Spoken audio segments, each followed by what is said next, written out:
pessoal, aqui é Bruna Gazola. Estamos em mais uma edição do programa Mães Atípicas com Bruna Gazola. E hoje a entrevistada será a minha amiga Karen. Tudo bem, Karen? Tudo Seja bem, bem-vinda. Obrigada, Bru. Bom, a Karen ela é mãe atípica, ela é mãe do Enzo. E eu gostaria que ela respondesse pra gente. Karen, quem que é você? Bem, eu sou mãe do Enzo, eu sou esposa do Thiago e mamãe de um anjinho também. Sou uma pessoa extrovertida, trabalho com recursos humanos e curso hoje psicopedagogia. Conheço a Bruna há alguns anos já, né? Somos amigas da causa, né, amiga? Verdade, Karen. Nós estudamos juntas na escola por longos anos, né? Essa amizade aí se perdurou até hoje, graças a Deus, e que assim continue. Karen, conta pra gente, como que foi a sua gestação? Minha gestação, eu descobri a gestação do Enzo mais ou menos até com 9 semanas, né? E quando foi com 20 semanas no ultrassom morfológico, eu descobri que ele tinha uma formação chamada mielomeningocele. É um palavrão, né? É difícil o nome. Que nada mais é do que a malformação da coluna ou do tubo neural. E nesse diagnóstico foi falado que ele poderia não andar, não falar, que ele iria vegetar, que ele poderia ter válvula na cabeça e etc. Foi uma gestação tranquila até esse diagnóstico, né? E com isso começou a correria para ajudar o Enzo. Foi bem difícil, não nego. E se eu não me engano, né, lembrando um pouquinho da sua história, você fez algum procedimento intrauterino, né, na época da gestação. Como que foi esse momento? Conta. Na descoberta, a médica falou, não vá para o Google porque você pode achar tudo de ruim, né, nesse caso. E buscando uma alternativa, porque até então, abortar não seria para mim uma opção. Teria essa opção, mas para mim... Foi dada essa opção para você? Foi dada. Nossa, que absurdo. Poderia, por ser uma lesão que é considerada grave, né? Causam sequelas e sequelas. Mas hoje a medicina avançou bastante. Nós estamos falando de 2016, há alguns anos atrás. E existe uma cirurgia feita por laparoscopia, feita em São Paulo. E essa cirurgia tinha a possibilidade de preservar os membros inferiores do Enzo e não dar problema na cabeça, no caso, na época, né? Que ele não precisasse usar válvula. E nós buscamos essa alternativa em São Paulo na época. E foi muito difícil porque o convênio não cobria. Não cobria. Nossa, então além do diagnóstico da preocupação, teve mais essa preocupação do convênio. Do convênio, sim. E você precisou ingressar com alguma medida judicial? Como que você chegou nesse procedimento? Foi fácil? Como que foi? Não foi nada fácil. Até porque o contato da médica que operou na época, não se tinha redes sociais, não tinha nada quase de informação.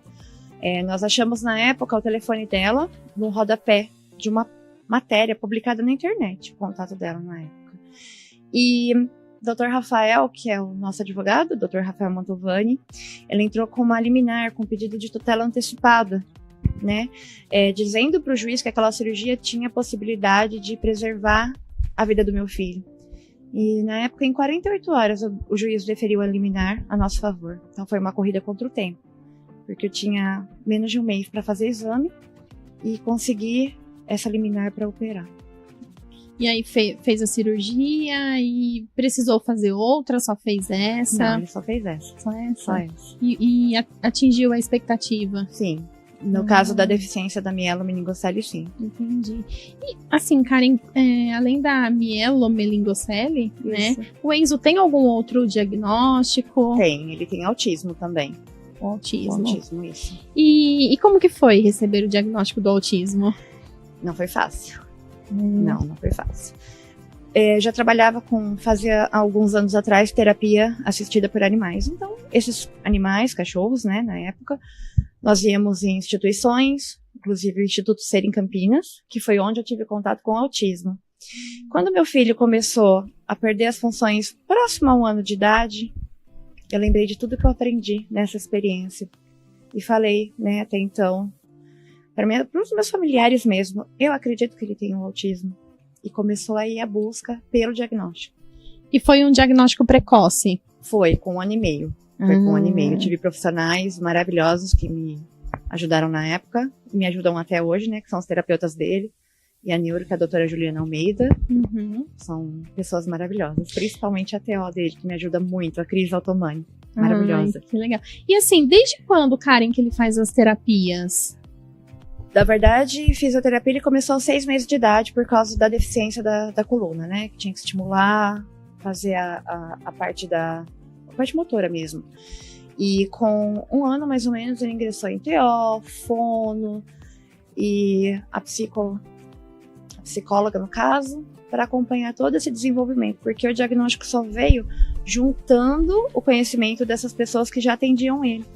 Juntou o conhecimento, ele passou por uma avaliação e aí conseguiu o diagnóstico. Entendi. E o Enzo deve ter um dia a dia bem agitado, né? Com escola, as terapias. Conta pra gente como que é um pouquinho o dia a dia do Enzo, da sua família. Sim. Nossa vida é corrida, né, amiga? Muito.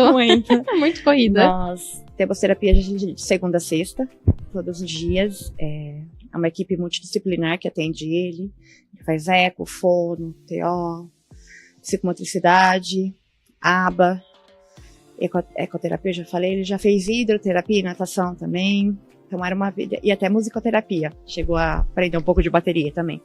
Cheio de compromissos. Cheio de compromissos. Parece vida de adulto, né? Eu acho que é mais cansativa do que a nossa vida. Acho que é mais corrida, na verdade, mas é que eu vejo, assim, pelas terapias até que a Mariana faz na clínica e tudo, é que eles tornam essa rotina tão lúdica que, na verdade, a criança, ela imagina que ela tá brincando, ela se vê brincando, né, e nem percebe. A Mari, pelo menos, ela gosta de ir nas terapias. O Enzo também. Ele gosta? Gosta. Tem 2 terapeutas que são as paixões dele, que é o Gilberto e a Cris. Eu vejo a alegria dele de chegar e às vezes não querer nem dividir com os amiguinhos os terapeutas, né? Isso é muito, assim, legal, porque você vê que tá fazendo o certo. E o dia a dia dele, ele é maravilhoso, né, amiga? Eu sou suspeita em falar do meu filho, mas ele é maravilhoso, uma criança extremamente educada. É mesmo. E o último ano ele deu uma guinada, assim, um salto muito grande. Aprendeu a ler, aprendeu a escrever, fazer conta de matemática de cabeça, ele é raso, né? E o vocabulário dele melhorou muito e a socialização dele também, devido ao meu casamento agora, né? Que ele acabou ganhando irmãozinho do coração e um companheiro maravilhoso que é meu marido, né? Que legal. Acaba que estimula também, né? Sim. E assim, qual você acha a importância das terapias na vida de vocês, ali no dia a dia de vocês? Eu acho que sem terapia não existe melhora, na minha opinião, tá? Eu acho a terapia de extrema importância. Nós, pais, sozinhos, não conseguimos atingir muitas evoluções, acredito eu. A família é extremamente importante, sim, na vida dessas crianças, mas eu acho que o estímulo é impagável, né? É que, na verdade, né, o pai, a mãe, a família, o que a gente tem, né, para dar é o amor, né? Mas a gente precisa buscar os profissionais com conhecimento, até mesmo para nos indicar. Porque muitas vezes a gente não sabe o que fazer, né? Como fazer. Não e é um desafio bem grande. Bem grande. Né? Sim. Assim, ter esses tratamentos eu vejo como muito importante, principalmente o psicólogo, né? Sim. Porque a gente às vezes passa por algumas situações que são delicadas, sim, né? E adentrando um pouquinho nesse assunto, eu queria saber se vocês já passaram por alguma situação discriminatória. Já. E como que foi? Você quer contar alguma pra gente? Posso contar como eu era e como eu sou hoje. Oh, perfeito. Teve uma grande evolução na minha pessoa como mãe. O meu hábito como mãe era, se meu filho está incomodando em algum ambiente, eu retiro. Esse era o meu hábito. Então, se ele estivesse incomodando alguma pessoa, quem sairia do recinto seria eu e o meu filho, e eu ainda pediria desculpa por ele estar incomodando a pessoa, né? E há umas 2 semanas atrás, mais ou menos, nós fomos no shopping, as crianças brincando, shopping Dom Pedro, sexta-feira à noite, lotado de gente. E ele e o meu enteado estavam brincando, aquela alegria, e nós sabemos que o autista, quando está feliz, ele faz o quê? Ele grita de alegria, certo? essa é a expressão dele, né? Na maioria das crianças que a gente conhece. E mesmo a criança típica, quando ela tá brincando, ela vai gritar de alegria. Sim. E o que acontece? Isso incomoda muitos adultos.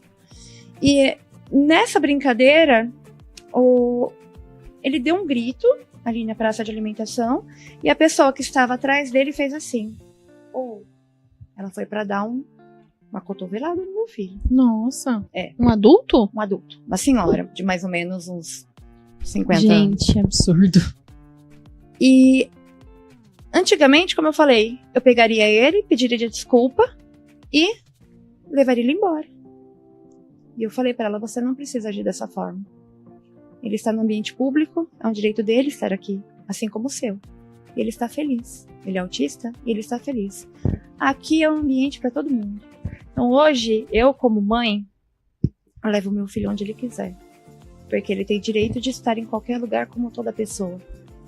Porque ele é diferente, ele não pode estar lá? Ou porque ele vai soltar um grito de alegria, ele não pode estar lá? Então essa foi a evolução que eu tive. E a partir do momento que eu evoluí, ele evoluiu. Olha, que bonito. São desafios que a gente passa, né? Eu acho...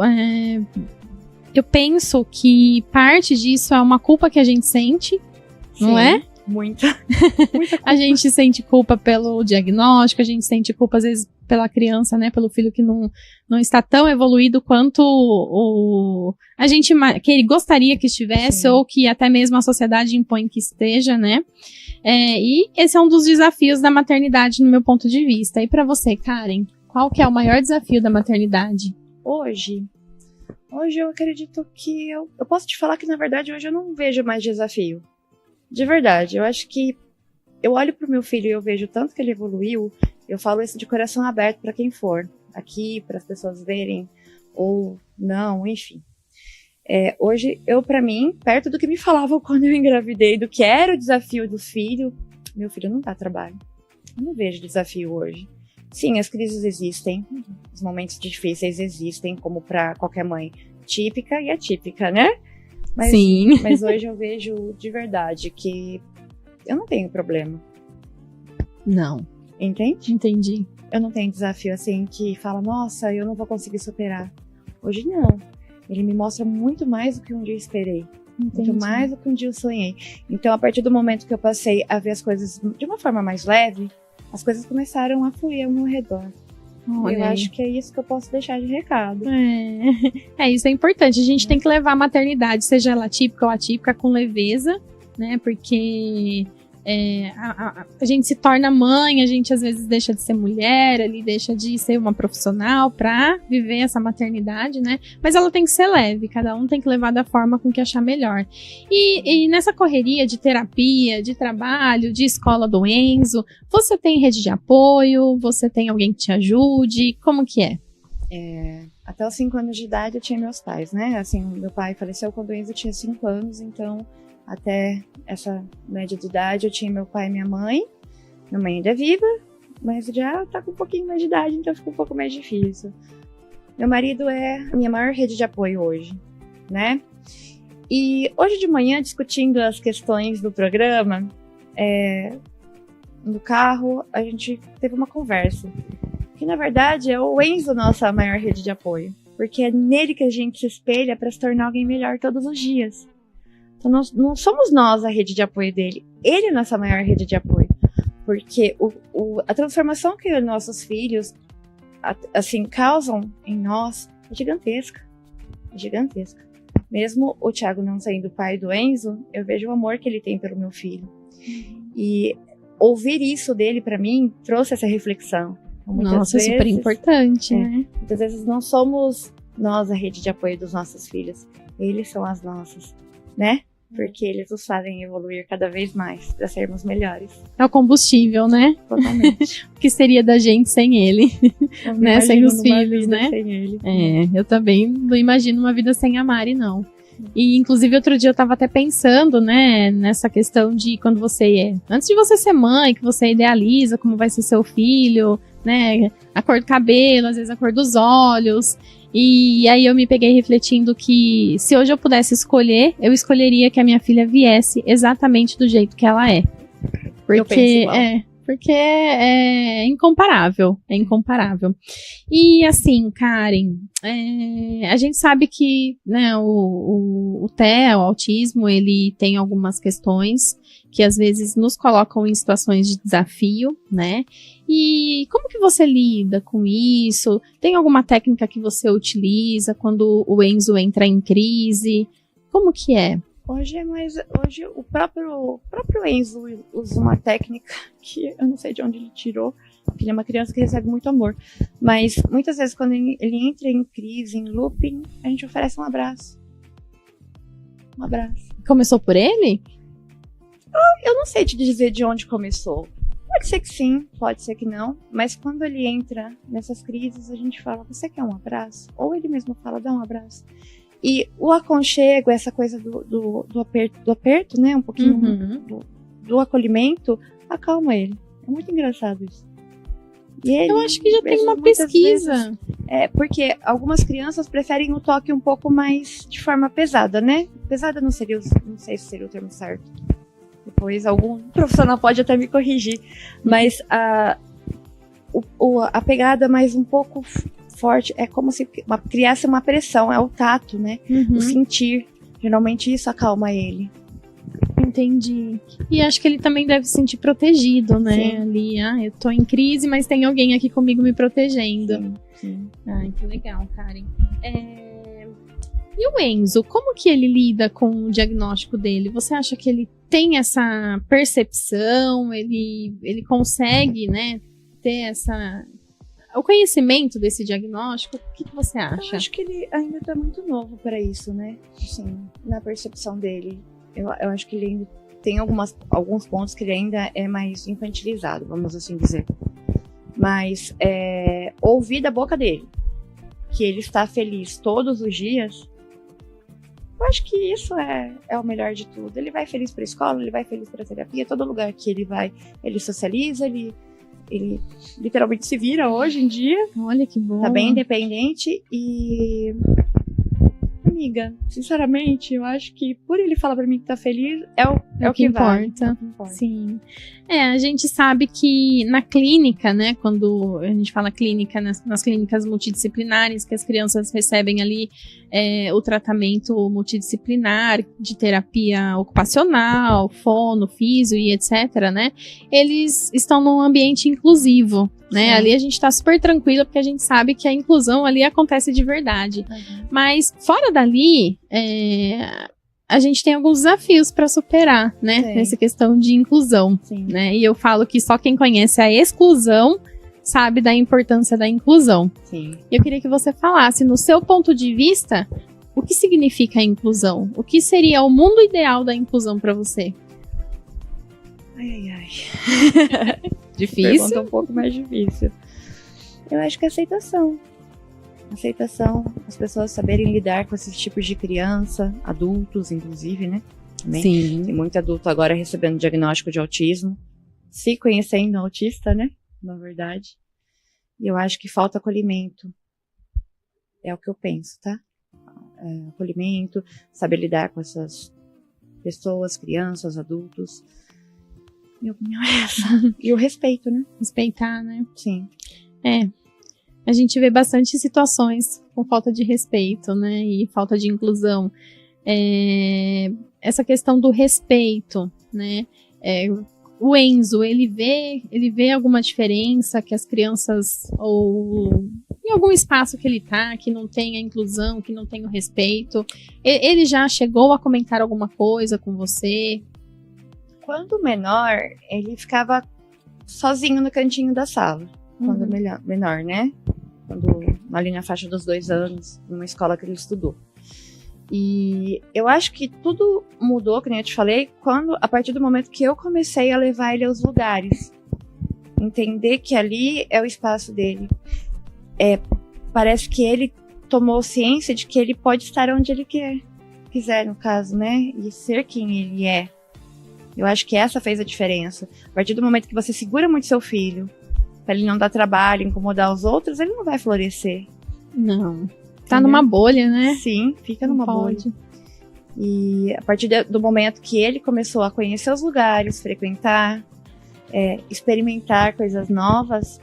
Nunca vi nenhuma criança maltratar ele ou desfazer.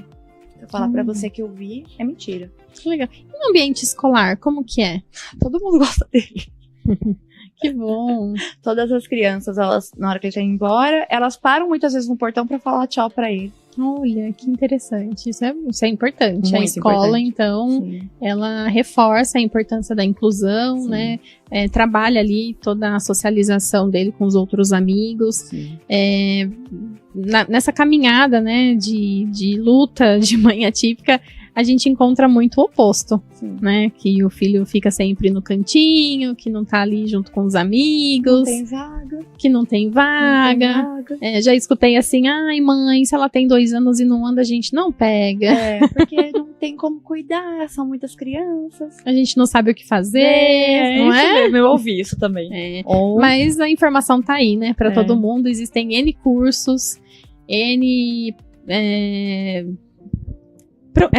mensagens, né? Existem hoje muita informação na internet e os profissionais, eles podem, né, Sim. obter isso daí.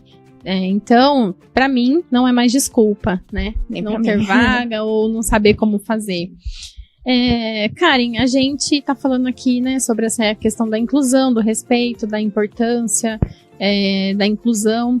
E o que você acha, né, no seu ponto de vista, qual que é a importância da família, né, na aceitação do diagnóstico de uma pessoa com deficiência? O que você pensa sobre isso? Aceitação é tudo, né? Sim. Sim. A partir do momento que você não aceita a criança do jeito que ela eu acho que tudo se torna mais difícil. Né? É claro que a partir do momento do diagnóstico, que nem eu estava preparada para ter um filho que possivelmente não a daria. Essa é a questão. E de repente eu tenho um filho com outra deficiência associada. Para mim foi difícil aceitar.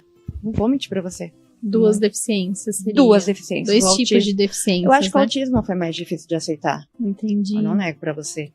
Porque a Miela, você tá grávida, você operou, você viu, aí você viu aquela criança na UTI, tudo mais. De repente, ele fazia tudo, do nada, bum, parou. E aí? Pra onde eu vou? Aí você começa a procurar ajuda. Não, você tá doida. É isso que eu ouvi, tá? Nossa. Ou, não, você não tem nada pra fazer o dia todo, você só fica com ele, então é claro que você vai achar problema nele. Ah, não, ou ele não anda porque ele é prematuro. No tempo dele, né? No tempo dele. Então, é muito difícil. Muitas vezes você não consegue entender o seu filho, que dirá a pessoa de fora. Ou da família também. Então, a partir do momento que tá todo mundo ali falando a mesma língua, eu acho que tudo se torna mais fácil. Porque você tem um caminho a seguir. Né? E traz segurança, Sim, né? A sem aceitação da dúvida. família, o apoio da família. Né? Saber que você, seu filho, não estão sozinhos. Né? Isso eu vejo como muito importante. Sim. E assim, você falou que foi difícil, né, aceitar. Porque eu imagino o quanto tenha sido, porque pra mim também foi, né? Quando a gente tá grávida, a gente idealiza a maternidade. Eu falava que com 6 meses de idade a Mariana já ia pra escola, ela foi com 2, porque antes ela não podia. Então, assim, foram quebrando várias imposições que eu tinha colocado pra mim, né? Como meta, assim, de mãe. E eu falo que quando você se torna mãe atípica, você entra num mundo novo, totalmente diferente, né? Esse mundo pra você, como que ele era e como que ele é agora? A gente fala que quando a gente recebe um diagnóstico dos nossos filhos, assim, a gente passa por um luto, né? É o luto. O luto do diagnóstico. Na verdade, eu falo que é o luto do filho perfeito. Né? Na época, eu lembro que eu saí revoltada do ultrassom. Por que comigo? Não sei se aconteceu com você. Por que comigo? Né? O que eu fiz pra merecer isso?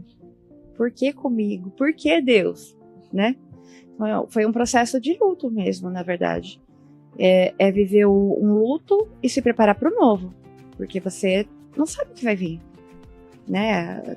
Tudo que nem eu te falei, meu parto foi tudo muito rápido. Eu descobri um pouquinho tarde a gestação, e o Enzo nasceu de 29 semanas, então ele nasceu bem, acho que foi mais ou menos a época da Mari. A Mari foi de 28, 5 dias. Então, o Enzo foi 29 mais 6, então nasceu bem pequenininho, a gente já tinha uma resposta positiva da cirurgia, que tinha dado certo, mas você entra num mundo novo, você não sabe o que vai te esperar. Mas nessa caminhada encontrei tanta gente legal que transformou um mundo atípico num mundo melhor. Eu acho que essa rede de apoio que nós fornecemos através de rede social, acolhimento, é o que importa, assim, é o que ajuda a gente a passar por essa fase difícil, né? Sim. Eu lembro, né, que eu acompanhava a Karen nas redes sociais, né? Uhum. E ela frequentava muitos lugares legais com o Enzo. Então, desde bebezinho, ele ia na musicoterapia ali, que tinha, né, aquele café que você frequentava com a música, o tiozinho tocando violão. Era muito legal, assim, de ver, né, de acompanhar. E eu vi sempre o seu empenho, Karen. Você, como uma mãe, muito dedicada, muito empenhada, né? Trazia muitas informações sobre a deficiência, sobre a Mielo, inclusive. Participou aqui, né? De um livro. Conta um pouquinho pra gente a história desse livro. No começo da entrevista, eu contei que a doutora Denise, ela não tinha uma página na rede, não tinha aquele contato na rede social. Eu grávida, fiz uma página pra ela, na época era o Facebook, que estava em alta, né, 2016. E o Renan é um jornalista hoje, né? E ele estava fazendo um projeto de TCC. Ele tem a mielomeningocele, ele é um adulto, tem a mielomeningocele, jornalista. E na época ele mandou mensagem na página da doutora que eu administrava. E aí a gente começou a conversar, ele me contou do projeto, eu indiquei algumas pessoas. E aí, anos depois, ele lançou um livro contando as histórias. A primeira história desse livro é minha, que ele conta a minha e do Enzo, né? Então, grande parte, eu ajudei a encontrar as pessoas, basicamente foi isso. E eu vi no livro aí que ele faz uma dedicação, um agradecimento especial para você, que legal. Essa sua vivência, né, o trabalho que você desempenha desde então de propagar a informação é muito importante, né? E hoje, com acesso às redes sociais, a gente tem mais facilidade de ter informação. Então, Karen, muito bom saber da sua história, poder contar aqui da sua história para outras mães, né, outras famílias. Com certeza, eles tiraram bom proveito aqui dessas informações. E assim, pra gente fechar, né, aqui, não sei se você quer falar mais alguma coisa, mas eu gostaria que você deixasse uma mensagem sua para as outras mães, para as outras famílias que estão passando pelo que você já passou ou pelo que você está passando hoje. Eu posso fazer agradecimento? Claro! Eu queria agradecer, na verdade, a todos os profissionais que me ajudaram nessa batalha aí que foi, né, a Mielo, todos os terapeutas que passaram pela vida do Enzo, em especial a doutora Juliana e a Cris Altomani, que é a terapeuta dele, que é uma amigona que acabou me ajudando a superar o diagnóstico. Ela sabe disso, né? Ela me ajudou muito nessa dificuldade que foi aceitar o diagnóstico, né? E de recado, eu deixaria uma frase que uma amiga me falou quando eu estava grávida. Ela chama Thaís. Diagnóstico não é destino. Eu lembro que ela me falou isso e ela me falou, nunca desista do seu filho. Nunca.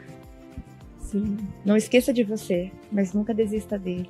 Porque não é o diagnóstico que vai fazer dele um adulto não funcional, talvez, ou não ter uma qualidade de vida, ou não ter expectativa de vida, né? Porque quando a gente está grávida é uma viagem que a gente não vai saber, né? Não, a gente nunca sabe.